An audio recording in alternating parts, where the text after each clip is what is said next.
কি পাকিস্তান কানেকশ্যন আছে গৌৰৱ গগৈৰ? যদি পাকিস্তান কানেকশ্যন আছে হিমন্ত বিশ্ব শৰ্মাই কৈ দিয়ক না। মই গৌৰৱ গগৈক সমালোচনা কৰোঁ মানে হিমন্তক বিশ্বাস নকৰোঁ নহয়। মই গৌৰৱ গগৈক সমালোচনা কৰোঁ মানে মই হিমন্তৰ পক্ষত নহয়। মই গৌৰৱ গগৈক সমালোচনা কৰোঁ মানে গৌৰৱ গগৈক ধৰোঁ মানে টানকৈ কওঁ মানে মইতো হিমন্তৰ প্ৰপগাণ্ডাত বিশ্বাস কৰা মানুহ নহয়।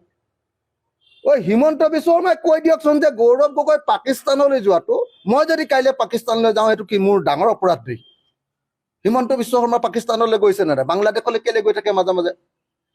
মোদীয়ে কি কাৰণে পাকিস্তানত গৈ বিৰিয়ানী খাই আহেগৈ? কি কাৰণে খায়? পাকিস্তানলৈ গ'লে ওচৰৰ দেশ এখনলৈ গ'লে মানুহ দেশদ্ৰোহী হ'ব পাৰে নেকি? পাকিস্তানত যদি কিবা 2 নম্বৰী বস্তু আমাৰ পৰা দি দিছে, আমাৰ যদি কিবা সৈন্য বাহিনীৰ গোপনীয় নিৰাপত্তামূলক তথ্য যদি দিছে, তেতিয়াহ'লে গৌৰৱ গগৈক ফাঁচি দিয়ক। এনে গৌৰৱ গগৈক ডিষ্টাৰ্ব কৰি থকাটো হিমন্ত বিশ্ব শৰ্মাৰে কি ধেমালি পাইছে নেকি? সেইটো চাগে অকণমান বেয়া কথা কৰিছে বুলি মই ভাবোঁ। সেইটো মানে মই ক'লেতো আৰু মোৰ নিজৰ সন্তানটোক আৰু ভাৰতীয় নকৰি মইনো আৰু ইংলেণ্ডৰ কৰিম নেকি?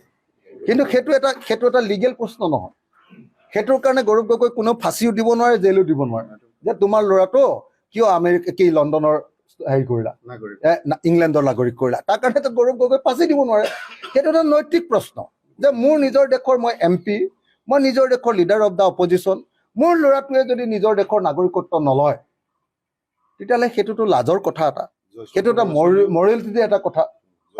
কিন্তু এটা সময়তে মনত ৰাখিব লাগিব আকৌ যে একেই বৈদেশিক মন্ত্ৰী জয়শংকৰৰ ল'ৰা ছোৱালীও আকৌ নাগৰিকত্ব আকৌ বিদেশতে আছে, বুজিছানে নাই? তো গতিকে যিবিলাক মানুহে ইমান বেছি দেশপ্ৰেমৰ কথা কৈ থাকে, ভাৰতক ভাল পোৱাৰ কথা কৈ থাকে, সিহঁতৰ ৰুটটো সেই ইংলেণ্ডত বা আমেৰিকাত থাকিলে বেয়া দেখি। গতিকে মই গৌৰৱ গগৈক এইটোহে সমালোচনা কৰিম যে গৌৰৱ, তই নিজৰ ল'ৰাটো যিটো অন্ততঃ ভাৰতত জন্ম হৈছিলে সেই ল'ৰাটোক নাগৰিকত্ব ভাৰততে দে না। যিটো ল'ৰা বাহিৰত হৈছিলে তেওঁ বাৰু বাহিৰতে নাগৰিকত্ব লওক। কিন্তু এইটো এটা নৈতিক প্ৰশ্ন। এইটোৰ কাৰণে গৌৰৱ গগৈক জেলত দিব নোৱাৰে, এইটোৰ কাৰণে গৌৰৱ গগৈক ফাঁচি দিব নোৱাৰে। এইটোৰ কাৰণে গৌৰৱ গগৈক লগত ৰাজনীতি কৰিব পাৰিব, গৌৰৱ গগৈক ডুবাব পাৰিব অলপ। হিমন্ত বিশ্ব শৰ্মাৰ যিবিলাক দুনিয়াৰ আপোনাৰ মানে হিটলাৰৰ এইটো নাম কি আছিলে, প্ৰচাৰ মন্ত্ৰীটোৰ নাম কি আছিলে? কি কয় আপোনাৰ প্ৰচাৰ মন্ত্ৰী যিজনে একদম অনবৰতে সঁচাক মিছা কৈ থকা প্ৰচাৰ মন্ত্ৰীটো গোৱেবলছ বুলি কয়। এই হিমন্ত বিশ্ব শৰ্মাৰ গোৱেবলছৰ নীতিমতে এইটো প্ৰচাৰ কৰি থাকিব পাৰিব, কিন্তু গৌৰৱ গগৈ নোমডালো ছিঙিব নোৱাৰে যদিহে পাকিস্তানৰ কিবা গণ্ডগোলীয়া তথ্য সৰবৰাহ কৰা তথ্য নাপায়।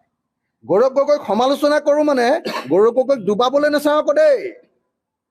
গৌৰৱ মোৰ ভাই, গৌৰৱ আমাৰ সতীৰ্থ, মানে এলায়েন্সৰ সতীৰ্থ। কিন্তু গৌৰৱে গণ্ডগোল কৰাৰ কাৰণেহে গৌৰৱক সমালোচনা কৰোঁ। কোনোবাই আকৌ মোক জেক মাৰি গৌৰৱৰ বিৰুদ্ধে কয়, এইটো নহ'ব আকৌ দেই।